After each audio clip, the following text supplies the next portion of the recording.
आज 26 ऑगस्ट 2024 रोजी प्रवासामध्ये प्रचंड पाऊस गेल्या 1-2-3 दिवसापासून पडत असल्यानंतर पूर्ण रस्ते जाम झालेले आहेत आणि इथे लांबच लांब वाहनांची सुद्धा लाईन लागलेली आहे. आपण इथं बघताय की आताच बस गेली तिकडनं टेम्पोला इकडे येतोय आणि पाणी असं खूपच प्रचंड प्रमाणामध्ये आणि ही पण खूप मोठी रिस्क करत हा टेम्पोला टाकलेला आहे. बघतो आपण की खूप पाऊस आहे आणि याच्यामध्ये असे करत लांबच लांब पूर्णपणे लाईन सुद्धा लागल्या आहेत. आपण बघत आहात की आज आपण इथे थांबतोय बाळकापड्याजवळ आज प्रवास होता आणि प्रवासामध्ये आपण बघत आहात की इकडनं येणे किती मुश्किल झालेलं आहे आणि इकडे हे कपल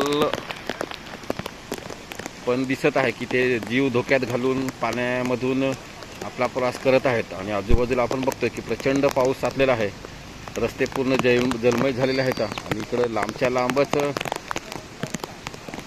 गाड्यासुद्धा लागलेल्या आहेत ज्याच्या माध्यमातून कमीत कमी 1 तासापासून या गाड्या थांबतात आणि इथून जाणे गरजेचं आहे. परंतु पाऊस अतिवृष्टीमुळे पावसाचं प्रमाण वाढलं आहे आणि रस्ते पूर्णपणे जलमय झालेले आहेत. ग्रामीण भागामध्ये हीच समस्या भेडसावत असते की पाऊस पडला की पूर्णपणे रस्ते वगैरे तुडुंब भरलेले असतात आणि आपण बघत आहात की हे पूर्णपणे पाणी रस्त्याच्या दुतर्फा वाहतंय आणि बापरे आपण बघत आहात की पाणीच पाणी पाणीच पाणी असं आहे. कडनं कुणीही रिस्क घ्यायला तयार नाही. सगळ्या ज्या कार वगैरे ते मागं जातात आणि बहुतेक रस्ता प्रवास आपला मोडत आहेत. ते सगळेजण जीव धोक्यात घालून कुणीही रिस्क घ्यायला तयार नाही.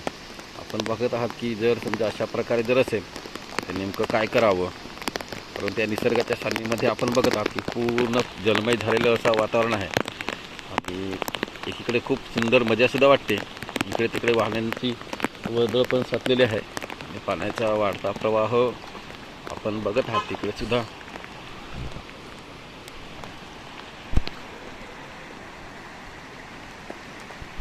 भरपूर वाहनं देखील आहेत.